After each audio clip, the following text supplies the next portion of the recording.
Puis, il y a beaucoup de conseillers qui vont positionner le produit pour leur commission, ce qui est super triste. Quand tu positionnes le produit en fonction des besoins de ton client, ben c'est là aussi où le client se sent réellement en confiance et où il va te dire oui à d'autres produits par la suite, tu sais, à justement une transformation en assurance permanente. OK, bon, ben je vais venir ouvrir un CELI. OK, ben je vais aller faire mon testament avec ton partenaire. OK, ben puis là, tu viens vraiment créer une vraie relation d'affaires tant qu'à moi. Nous, on le voit comme ça. C'est vraiment un partenariat qu'on crée avec nos clients. On les veut à long terme, tu sais, on veut vieillir avec nos clients.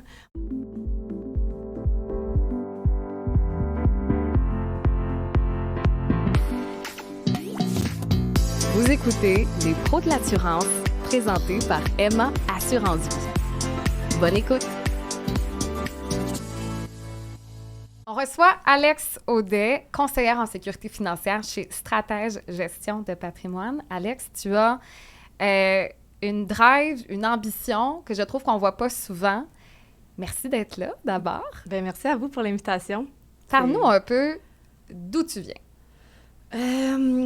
Ben moi, je viens de Laval. Non. Je fais des Ça blagues. commence fort. Je fais des blagues. Tout le monde s'en fout de la ville où tu viens. En fait, non. Ben moi, je viens d'une famille de 3, donc la cadette de 2 frères. En fait, mes parents sont toujours ensemble aussi, donc on a un noyau familial qui est très, très solide. On est bien fiers de ça. Donc, nos parents toujours mariés après 43 ans. Puis, je viens aussi du milieu sportif, en ce sens où j'ai eu un gros background d'athlète. Là, donc, j'ai pratiqué plusieurs sports, que ce soit l'athlétisme, la gymnastique artistique pendant 14 ans, le flag football, le volleyball, bon, des triathlons. Je baigne toujours aussi dans le milieu du sport. C'est vraiment, je dirais, central dans ma vie. Puis, bien évidemment, mon père est dans le domaine, donc il m'a aussi un petit peu influencé là, à intégrer le domaine, mais c'est un peu ça, c'est un peu d'où je viens. Là. Donc, cadette de 2 gars, donc un petit peu une femme, mais avec des petits traits peut-être masculins. Là. Puis c'était quoi ta perception de l'assurance quand tu regardais ton père le faire? Bien, pour être bien honnête, moi, j'ai pas compris le métier de mon père jusqu'à comme mes 15-16 ans. Ça m'a vraiment pris du temps. Dans les débuts, tu poses pas de questions, donc tu t'intéresses pas nécessairement. Puis par la suite, bien, quand les gens commencent un petit peu plus à parler de leurs parents ou de ce qu'ils font dans la vie, bien, moi, je savais qu'ils étaient dans le milieu de la finance. C'est tout. Donc, quand j'ai un petit peu plus creusé à savoir ce qu'ils faisaient précisément, je dois dire que j'avais peut-être pas une image positive. Puis surtout dans le temps de mon père, là, c'est pas pour le vieillir, mais il a 65 ans, donc, tu sais, le CELI n'existait pas. Fait que c'était très, très, très axé assurance-vie et REER, puis bon, tout ce qui est non enregistré par la suite. Mais, tu sais, de façon très simple, là, on vendait beaucoup d'assurance-vie permanente qui remplaçait dans ce temps-là le CELI. Puis donc, tu sais, c'était des vendeurs d'assurance, ce que je trouve dégueulasse comme terme, honnêtement. Là. C'est pas le métier qui a la plus belle réputation non plus. Là. Non, puis c'était des messieurs à cravate, à mallette, qui rentraient chez vous, qui vendaient de l'assurance, qui ressortaient. Ça, c'est mon souvenir. Exact. Quand j'étais jeune. C'était vraiment ça. L'été, puis... ça joue au golf avec des clients. C'est ça. Puis, tu sais, il n'y avait pas de femmes dans le temps, puis c'était bien correct, là, ça, on ne rentrera pas nécessairement là-dedans, mais il n'y avait pas de femmes, donc c'était vraiment un milieu d'hommes. On vendait de l'assurance. Il y en a qui faisaient très bien leur travail, comme d'autres moins bien, là, comme dans tous les domaines. Mais non, pour répondre à ta question, je pense pas que je le percevais de façon très cool. Tu sais, c'était pas... C'était pas ton plan A, c'était pas comme « Ah oui, moi, je veux faire comme mon père ». Ah non, mon Dieu, jamais, jamais, jamais. Tu sais, puis moi, ironiquement, puis de toute façon, les gens confondent beaucoup la finance aux maths, là, mais moi, j'étais pas bonne en maths, là, au secondaire, là, tu sais, c'était pas naturel chez moi. Quand je dis les gens confondent beaucoup les deux domaines, c'est que t'es pas obligé de savoir compter pour être en finance. Là, le monde de la finance, c'est très, très large. Mais tout ça pour dire que c'était pas un domaine qui m'intéressait. Moi, j'étais une grande sportive. Puis, tu sais, mon métier de rêve, là, c'était, mettons, être VP marketing chez Nike Canada. Tu sais, je voulais travailler dans le sport. Je pensais qu'il fallait travailler dans notre passion. Puis, évidemment, être passionné de ton métier, mais je pensais vraiment que je devais être dans ma passion. Finalement, à travers les années, j'ai eu un parcours très atypique à l'école qui m'a formée de A à Z, donc je ne regrette rien. Mais bref, j'ai aussi débuté un peu en droit. J'avais ce dada-là un petit peu. Mon grand frère est avocat, puis je le voyais aller, puis je me disais, peut-être que c'est quelque chose que je veux faire. Donc, droit. Après ça, j'ai touché au marketing. Après ça, j'ai compris que le marketing, c'était très flou. Tu sais, c'est juste des zones grises, dans le fond. Fait dans plein de contextes. Oui, effectivement, mais juste être là-dedans, non. Après ça, bon, il y avait le côté psychologie, parce que j'aime beaucoup la relation humaine, mais être psychologue, non. Puis finalement, mon père m'a assis un bon soir, on était au Canadien, au Saint-Hubert, puis il m'a dit « Écoute, moi, je te verrais dans notre domaine, t'as la personnalité, je pense que t'as beaucoup de traits caractériels qui te serviraient. Mais il m'a jamais poussé là, de façon à me mettre de la pression. Tu sais, c'était vraiment fait ton chemin, puis moi, je te vois là-dedans, mais si tu veux faire autre chose, il n'y a pas de problème. Enfin, on te voyait aller, puis il t'a dit, regarde, moi, quand je regarde, puis là, quand tu me parles de ton parcours, on dirait que moi aussi, je reconnais quand même des compétences clés pour le domaine. C'est un domaine où on a à lire des contrats constamment. Oui. C'est toujours le cas, fait que ton background légal t'aide. Marketing, comment tu te positionnes en vente pour être capable de bien présenter les choses, ton produit, que ce soit appealing pour le client. Puis le volet psychologie, tu sais, de l'empathie, bien comprendre les besoins du client. Tu sais, tout ça, c'est comme un bel amalgame qui doit te servir à chacune de tes rencontres. C'est sûr qu'à un moment donné, faut que tu te plugues dans la vie. Là. C'est beau de faire 4 universités, 12 bacs. Là. J'ai pas complété chacun des bacs, là, par chance. Mais je me dis... Chaque parcours a lieu d'être, puis c'est pour ça que je regrette pas mon parcours. Est-ce que des fois, j'ai perdu du temps à certains moments? Oui, c'est sûr.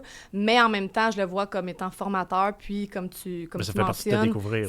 Ça fait partie de ma personne, puis j'ai plus que...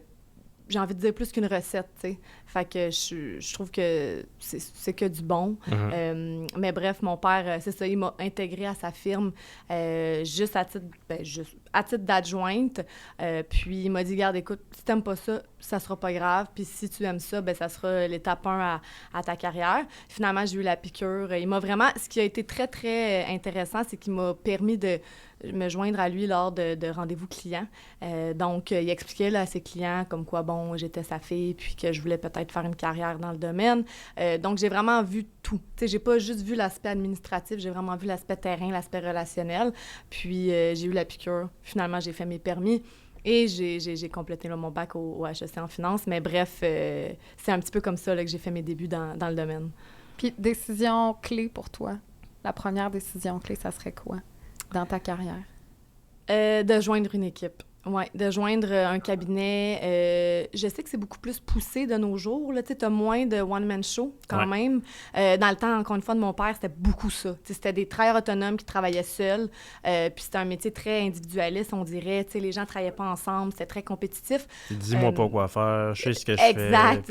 Touche pas mes clients. Puis on fait pas de travail commun conjoint. Moi, je dirais, si j'avais un conseil à donner à un jeune conseiller qui débute, c'est joindre une équipe, joindre un cabinet.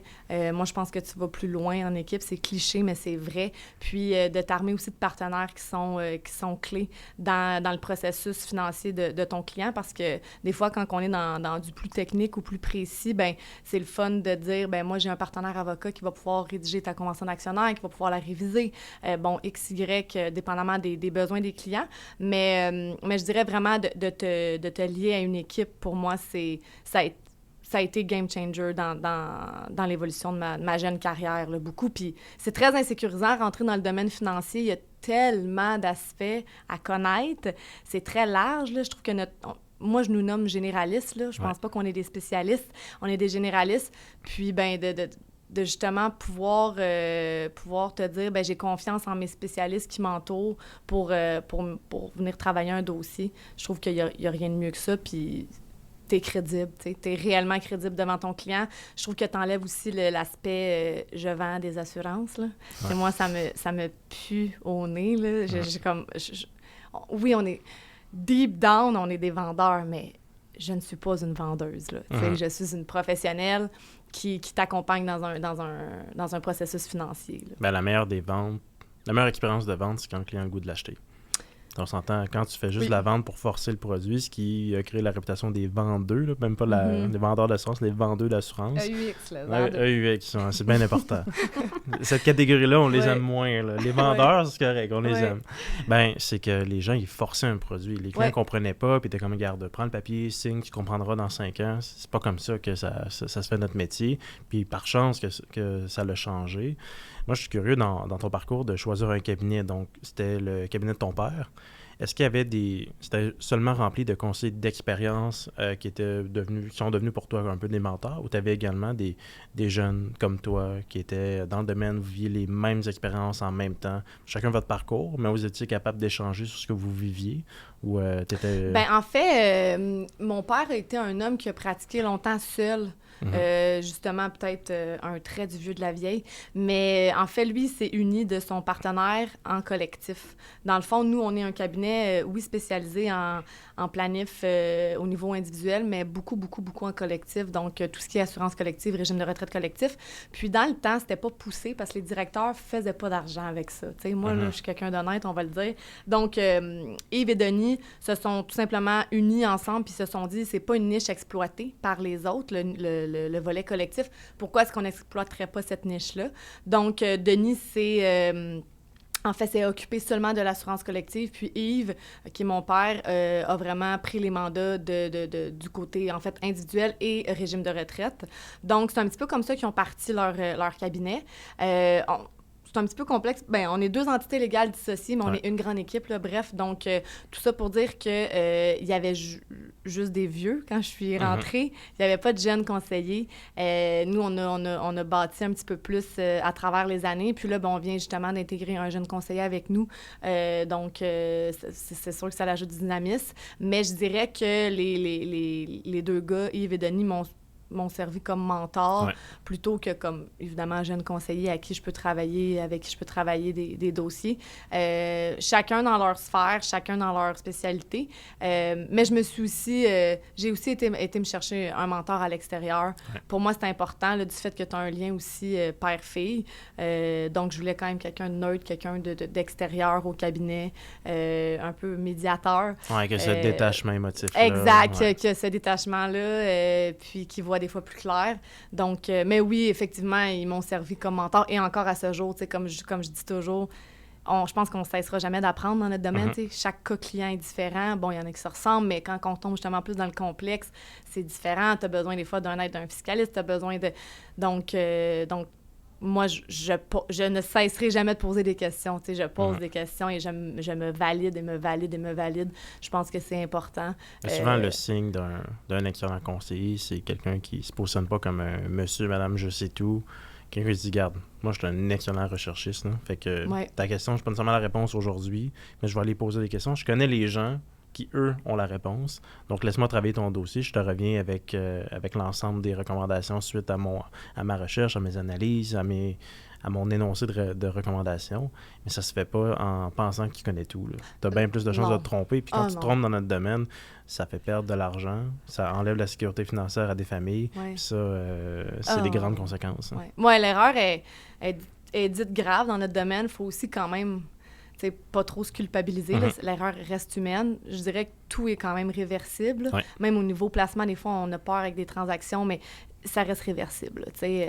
Mais oui, effectivement, je pense que de valider, puis de revoir, de réviser, de réanalyser, tu peux jamais être perdant. Puis, comme tu l'as bien dit, moi, je suis pas la fille qui connaît tout, là. Mais c'est sûr que je vais aller te chercher la bonne réponse.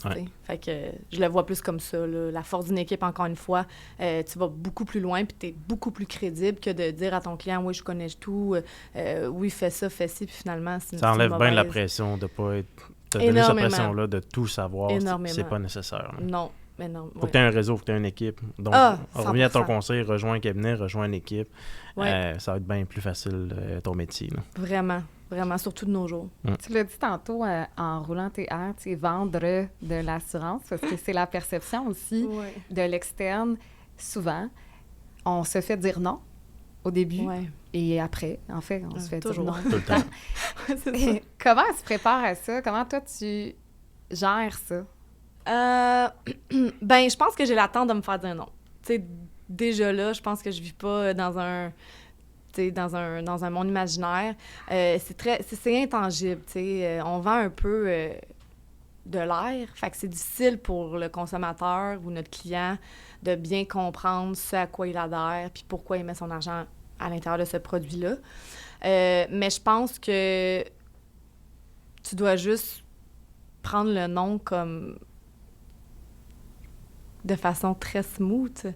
Tu sais, moi, j'ai jamais eu peur de me faire dire non. D'ailleurs, dans mon développement d'affaires, je me suis fait dire non à plusieurs reprises. Puis je pense que c'est une des craintes ou des peurs que les conseillers ont, tu sais, le rejet, parce que c'est une forme de rejet, dans le fond, de faire dire non, là.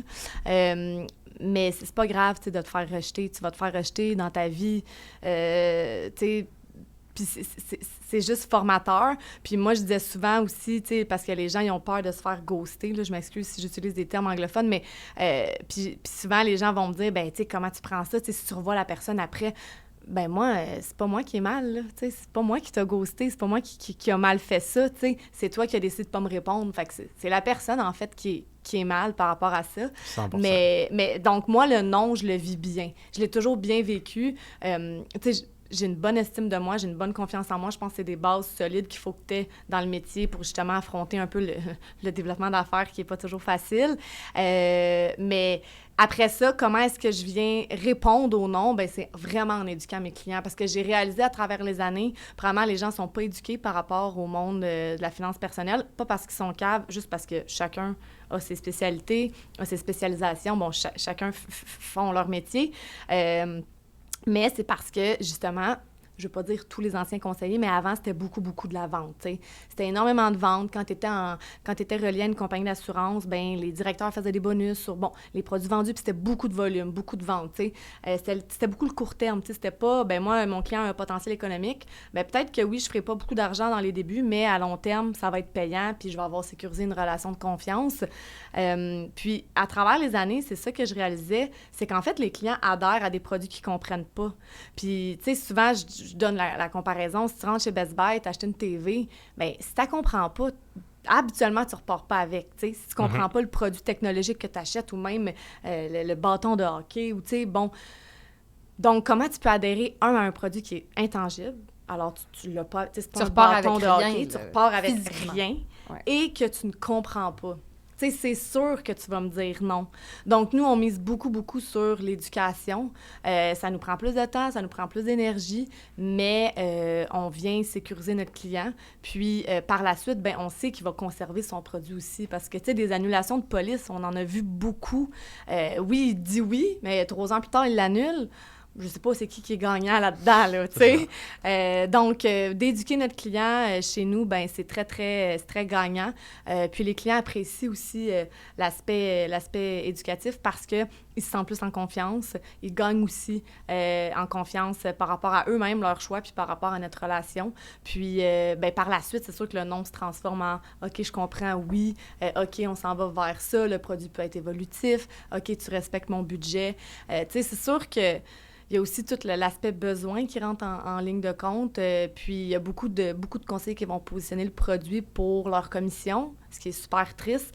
Quand tu positionnes le produit en fonction des besoins de ton client, ben c'est là aussi où le client se sent réellement en confiance et où il va te dire oui à d'autres produits par la suite, tu sais, à justement une transformation en assurance permanente.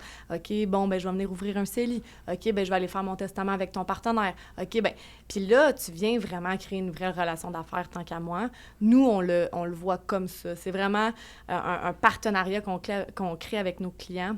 On les veut à long terme, tu sais. On veut vieillir avec nos clients. Mon père a vieilli avec sa clientèle.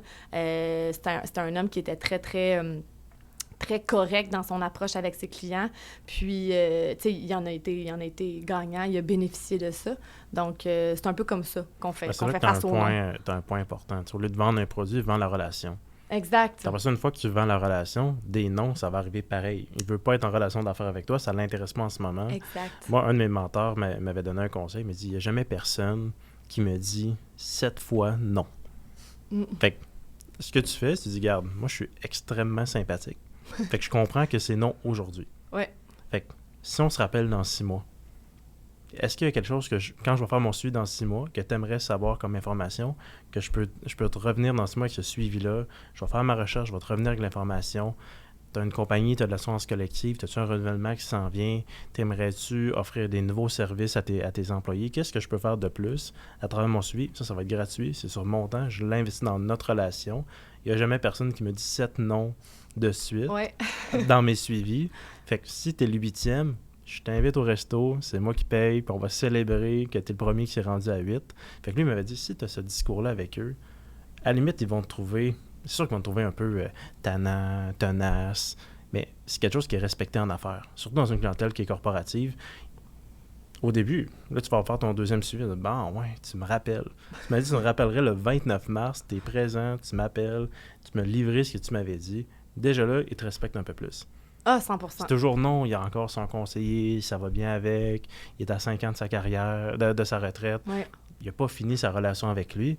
Mais si tu restes là tout le temps, ben ça se peut qu'à un moment donné, te présente un employé, Ouais. ses enfants pour ouvrir un premier CELI, qui demande de l'aide pour un financement hypothécaire, pour un deuxième chalet qu'il achète. Il va être là puis il va t'aider. Fait qu'à mesure que tu bâtis cette relation-là, que tu la vends, ton client, justement, quand tu vends une relation, puis c'est un bon client qui a une valeur économique qui est intéressante, comme tu disais tantôt, c'est pas grave, c'est dit pas oui aujourd'hui. Une carrière, là, c'est un marathon. Là. Ça va durer 30 ans, 35 exact. ans, 40 ans. C'est un ultra-marathon. Puis souvent... Comme ton chum. Exact. Ben oui, puis tu sais, ça, c'est bon, les paroles sages de mon père, mais mon père m'a souvent dit... fais de la personne ton client. Après ça, tu vas pouvoir faire ce que tu veux avec. Pas en termes négatifs, là, mais en ce tu sens comprends où ses besoins. une fois puis... que c'est ton client, ben là, tu l'as déjà au moins, tu as déjà créé la relation de confiance. Puis même si, puis je prends souvent l'exemple de l'assurance-vie, bon, même s'il vend une petite police temporaire, là, avec laquelle tu fais 200 $ de commission, ben tu l'as quand même sécurisé, tu l'as éduqué, tu es allé voir réellement ses vrais besoins. Tu es allé voir à son capital d'essai en fonction de ses besoins et non de « je te vends un produit permanent parce que tu fais plus de commissions ». Puis par la suite, ben, il y a la transformation qui est possible, puis il y a tout le reste. T'sais. Oui, par rapport à ce client-là, mais par rapport au référencement, famille, par rapport à sa famille, par rapport à... On ne sait jamais qui hérite de qui, par rapport à ses connexions. Est-ce que lui va intégrer une entreprise dans un poste décisionnel qui va pouvoir te permettre de venir pénétrer le collectif? T'sais, c'est tout ça, c'est de voir plus loin. Je trouve que les gens voient beaucoup coller. Go, on fait la vente là. Moi, je fais la vente pour peut-être les 14 autres dans le futur, dans le sens où pour la relation à long terme. Mais pour ça, moi, c'est un bon point que tu dis, parce que je suis pas mal sûr, je l'ai déjà dit sur le podcast, mais je vais le redire.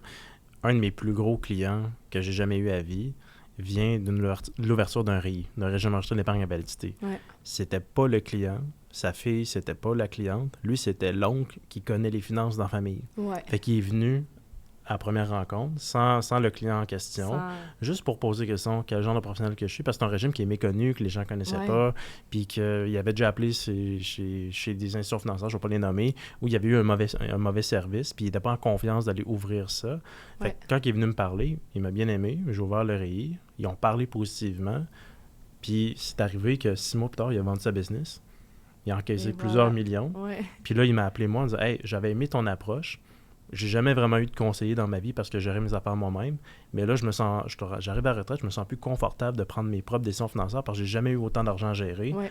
C'est quoi ton point de vue par rapport à ce que je devrais faire? J'en rencontre 3, puis je vais prendre ma décision après ça. J'ai eu la chance de faire partie des 3 à cause d'un RII. Exactement.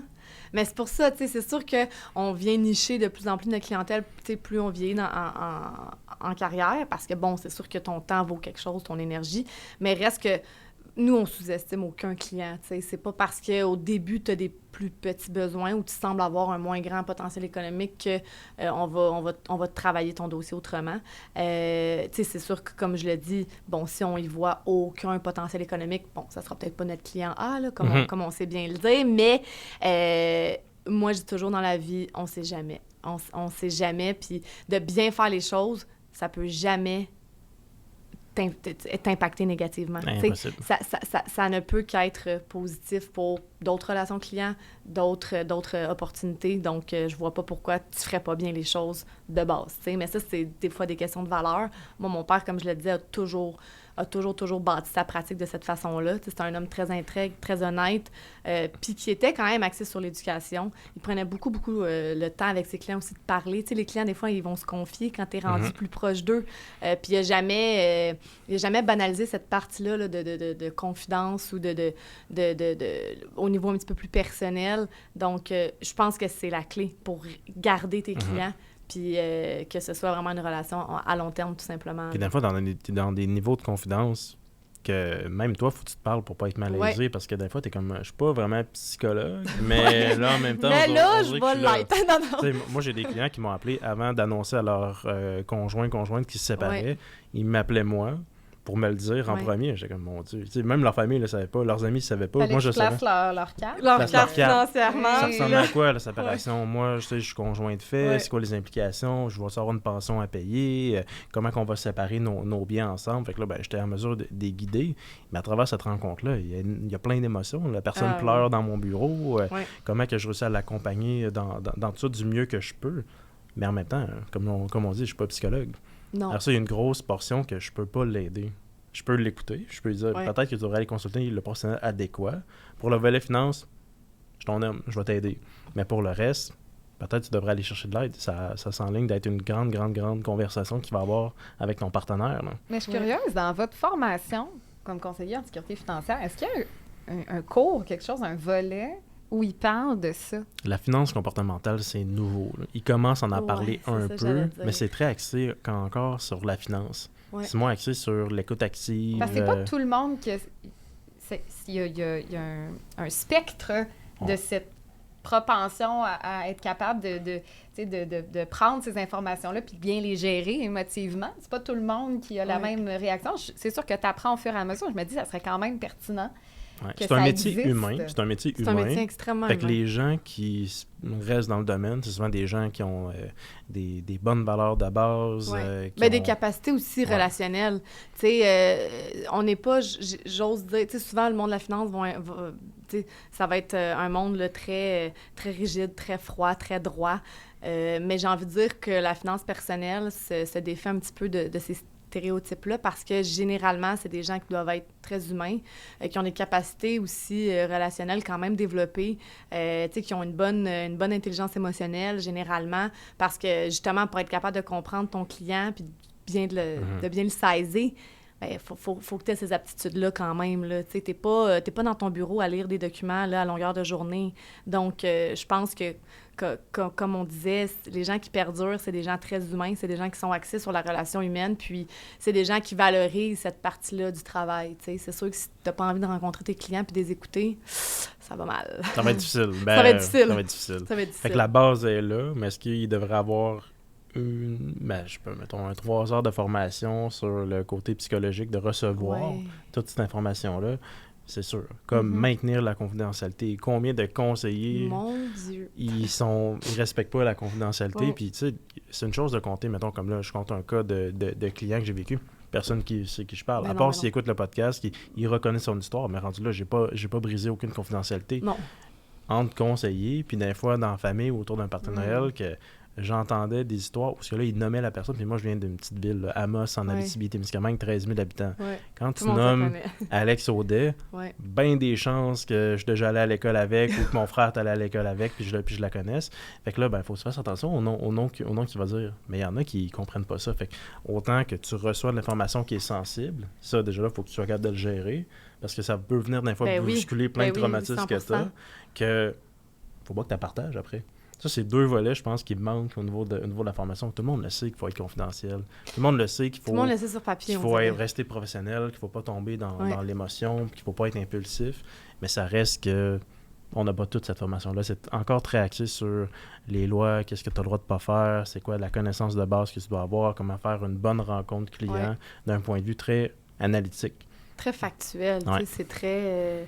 c'est ça, c'est pas très axé sur l'émotion. Je pense que ça va le devenir, Tu n'as pas le choix. j'ose croire. Mais un petit cours de psychologie, c'est sûr que tout le monde en bénéficierait. Là. Encore une fois, je pense pas que tu peux être perdant. Jamais. Ben non, ça va te servir dans ta vie, Ouais, au c'est quotidien. ça. Exact. Ouais. Parmi les éléments qui t'ont marqué, tu parles d'un client collectif que vous avez mis 2 ans à closer. Oui. C'est quoi cette histoire-là? Ah, c'est toute une histoire. En fait, c'est plus parce que je pense que c'est quelque chose dont j'étais fière, là, mais bref, c'est un client, bon, qu'on avait déjà en régime de retraite. Puis nous, notre modèle d'affaires est très personnalisé au niveau collectif. Donc, on essaie évidemment d'avoir le client du côté du régime de retraite et du côté de l'assurance collective. Souvent, ce qui va arriver, c'est qu'on va avoir l'assurance, peut-être pas le régime de retraite, dépendamment de la grosseur de l'entreprise, parce que, bon, c'est pas toutes les PME qui vont intégrer un régime de retraite avec un employeur cotisant. Mais bref, tout ça pour dire que c'est toujours notre but ultime. Puis, ce client-là, on l'avait en termes régime de retraite, assurance collective. Et en collectif, faut que tu sois patient. Parce que le cycle de vente, si je peux l'appeler comme ça, est beaucoup plus long qu'en individuel. Souvent plus payant, mais plus long. Fait que bon. Puis ce client-là, ben, en fait, il y avait un aspect aussi d'un lien très proche avec le conseiller existant. Moi, j'ai un lien avec ce client-là. Donc, déjà là, c'était très touché. Puis, on a persévéré. Je pense que le mot qui en est ressorti, parce qu'il y a eu beaucoup de vagues. Puis, moi, j'y croyais. Mais moi, quand j'ai une idée dans la tête, je l'ai pas dans les pieds, là. Tu sais, je suis très tenace, donc je vais vouloir que ça se concrétise. Puis j'y croyais, je savais que c'était la bonne chose à faire. Je savais que la route allait être sinueuse, ça a été sinueux, mais finalement, je trouve que les acteurs clés qui ont participé à concrétiser le dossier, c'est tous des gens qui ont amené quelque chose de bien. C'est tous des bonnes personnes, du côté comme de l'autre. Puis je suis très fière qu'on ait persévéré parce que ça aura rapporté un beau lien de confiance. Comme je disais, on les avait déjà du côté régime de retraite, mais c'est pas toujours les mêmes personnes avec qui tu travailles à l'interne chez nous parce qu'on a deux départements, là, des petits départements. Là, on n'est pas une multinationale, mais quand même. Puis, je pense qu'on est venu sécuriser ce lien-là pour plusieurs années, je l'espère. Puis, à moins d'une catastrophe, ce client-là va pas partir. Là. On l'espère pas, on sait jamais. On se tient toujours à l'affût parce qu'on prend aucun client pour acquis. Je pense que la pire chose que tu peux faire, c'est ayant déjà un lien avec ce client-là, de te dire, ben je me ferai jamais faire sauter. Il y a peut-être une Alex Audet à quelque part qui est persévérante. C'est ça. Donc, tu sais, nous, on prend aucun client pour acquis. Je pense qu'au contraire, quand tu connais le client, faut vraiment que tu en fasses encore plus, tu sais. Ouais. Moi, c'est comme ça que je le vois. Tu sais, souvent, les gens vont me dire, ben, c'est ton ami ou... Ben justement, tu sais, j'ai tout à éprouver, tout à y donner, tout à... Donc non, on espère qu'on va bâtir des belles prochaines années ensemble. Je le crois, encore une fois. 2 ans, c'est quand même bien. C'est, mettons, pour un client collectif. Parce que si on s'entend, il y a les renouvellements de l'assurance collective. Il ne va pas le changer à chaque année. À chaque année, ça va être à son renouvellement. Au renouvellement, l'autre conseiller est déjà préparé. Il y a déjà de l'information de base aussi qui est prête. Il connaît le client, il connaît le régime en question. Fait que déjà là, c'est difficile. Fait que là, c'est rare que ça va prendre 1 an. Fait que 2 ans, je trouve que c'est dans les délais normaux, rapides, mettons, qu'on peut voir. Mais c'est que c'est aussi, en tant qu'entrepreneur, puis j'en ai un, le régime pour Emma, pour les employés. Pour moi, là, je veux pas de problème avec ça, là. Il est bon, il fait la job. Tant que mon conseiller fait pas des erreurs monumentales, quelqu'un m'appelle pour ça, c'est un problème qui est réglé. Bien, venir le changer, le conseiller, puis tout réexpliquer ma business, pour moi, c'est un nouveau problème. J'en ai bien en masse dans ma cour. Fait que d'être capable de faire ça en 2 ans, moi, je trouve que c'est pas un exploit, on s'entend, mais c'est quand même assez bon, là. Oui, bien, c'était aussi presque du infaisable, là, entre autres, comment leur structure est montée. Là, c'est une structure qui est très complexe fiscalement. Il y avait quand même plusieurs tangentes à aller voir, mais je pense qu'on a bien fait ça. De leur côté aussi, pour eux, c'était quand même nouveau. Puis, c'est très drainant, un changement. Là. C'est la première fois qu'ils faisaient un changement de conseiller? Oui, okay. Exact. Puis, il y a eu un changement là, d'assureur, de tout, là, de garantie. Il y a eu de la bonification. Puis, je pense qu'il y a eu l'aspect aussi éducationnel, justement, en lien avec ce changement-là. Mais c'est très énergivore, c'est très demandant pour le client, changer. Donc, on est là pour eux, effectivement, mais je les trouve persévérants aussi, parce qu'eux aussi auraient pu tirer la plug. T'sais, à un moment donné, des fois, tu te dis, bon... Absolument. Puis, fait que je pense qu'on a fait preuve d'une belle persévérance des deux côtés, puis ça a porté fruit, fait que pour tout le monde. Là, c'est ça, d'ailleurs, c'est une belle niche de développement des affaires, le collectif, parce qu'on est dans un environnement de travail qui est changeant. T'sais, avant, les employés des CV, t'en avais. Fait que tu faisais ta sélection parmi la meilleure de CV que t'avais. Aujourd'hui, faut que tu trouves tes CV. Fait que quand t'en as un, là, t'es comme, bon, on attend 2 semaines, histoire d'en recevoir un deuxième. Fait comment tu peux te positionner comme employeur pour te démarquer, pour attirer du talent? Ben, ton régime collectif, c'est un des éléments que tu n'as pas le choix d'avoir maintenant aujourd'hui. Comment il est composé, c'est un autre des éléments qui va te permettre d'attirer sa clientèle, ce talent-là. Mais ça, c'est quoi tout ce qui est autour? Tu sais, souvent, on pense que le conseil collectif gère juste le collectif. Non, s'il y a un cabinet puis il y a une équipe, il y a tellement de services de plus que tu peux offrir. Ouais. Puis ça, souvent, je trouve qu'il y en a qui manquent beaucoup le bateau. Fait que ça crée des Énormément. belles opportunités pour les cabinets comme le vôtre, justement. Ben, il y a des gens qui manquent le bateau juste à ce qui a trait aux avantages sociaux, au régime de retraite, assurance collective. Tu sais, on a beaucoup de clients que c'était 2 conseillers dissociés, complètement distincts, 2 firmes, 2... Puis nous, on est comme, mon Dieu, comment tu peux... C'est tellement lié. Nous, c'est pour ça que, dans la mesure du possible, on espère que notre client, on y va avec le régime, on y va avec l'assurance, parce que, par la suite, ben on est ton acteur clé pour tes avantages sociaux. Puis on personnalise beaucoup. Notre modèle d'affaires est très, très, très personnalisé, là, beaucoup du point de vue régime de retraite. On va faire des présentations au sein des entreprises. On va aussi faire de la planification individuelle avec les employés. Donc, ça va jusqu'à, j'ai une petite question, je veux un petit rendez-vous pour que tu m'expliques c'est quoi le marché des placements. Je te fais une planification de retraite globale, complète, tu deviens mon client individuel.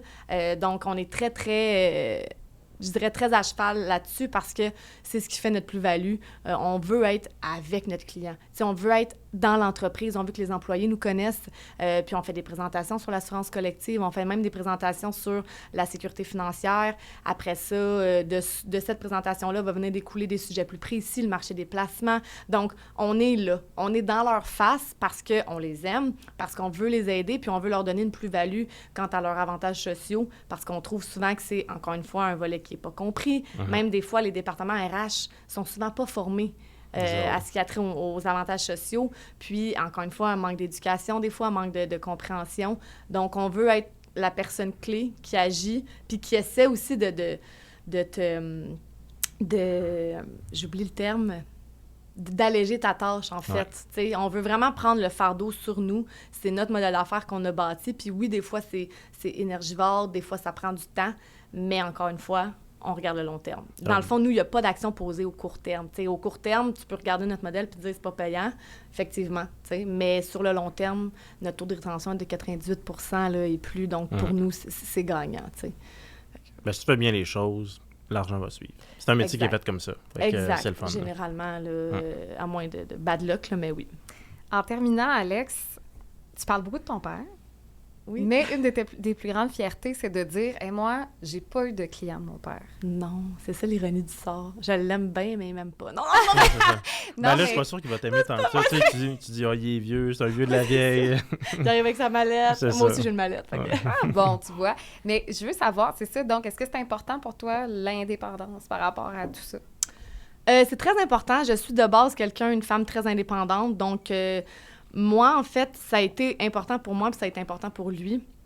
Ce qu'on voit beaucoup dans le métier, c'est oui, on joue un cabinet. Souvent, quand c'est familial, tu reprends ton père, généralement. On peut reprendre la mère aussi, mais c'est du moins vu.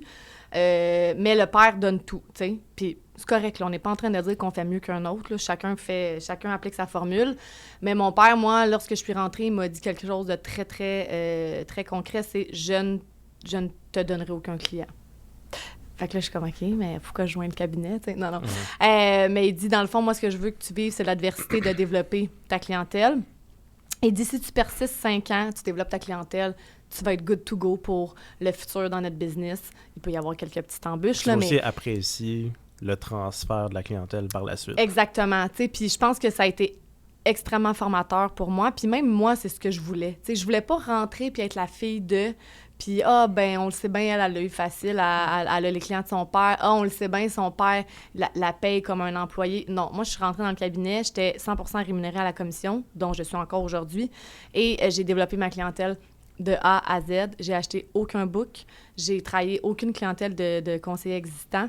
Puis, mon père m'a pas fidé aucun client. Donc, c'est vraiment mon développement d'affaires à moi, de mon réseau naturel, par la suite, de référencement, de création de partenariats solides. Mais ça, c'est certainement ce dont je suis plus fière de mon parcours parce que toutes mes dûs, tu sais. Oui, j'ai travaillé en équipe. Tu sais, mon père m'a été d'une grande aide au niveau connaissances, surtout dans les débuts. Au niveau, j'ai une petite question, tu sais, j'ai beaucoup de petites questions. Donc ça, je suis très reconnaissante par rapport à ça. Mais au niveau, « Hey, j'ai un client pour toi, on va le travailler ensemble », non, tu sais, ça n'a pas eu lieu. Donc, oui, il y a eu des opportunités qui se sont créées par rapport à leur bassin de clients collectifs, mais c'est vraiment encore moi qui a pris les devants. Tu sais, c'est moi qui s'est dit, gars, je vais aller faire des présentations au sein de ce client-là. Puis là, par la suite, oui, j'ai récolté des clients individuels, mais Mais ça c'est un bénéfice que tu as quand tu rejoins une équipe, un cabinet, puis tu es un ou une jeune conseillère. Que ce soit ton père ou pas. C'est ton père ou pas. Si tu es ambitieux puis tu es axé sur l'action, ces opportunités-là, ils tombent... Ben, ils vont toujours être devant toi. C'est à toi d'aller les saisir par la suite. Mais qui te les donner à la dure comme ça... Je viens du réseau, le MICA, là, au niveau des agents généraux. Ouais. Puis je les ai vus, les conseillers qui ont fait des transferts à leurs enfants. Puis ceux qui ont les enfants qui ont pris le plus de succès, qui ont amené le cabinet encore plus loin, c'est tous des enfants qui l'ont eu à la dure. Ouais.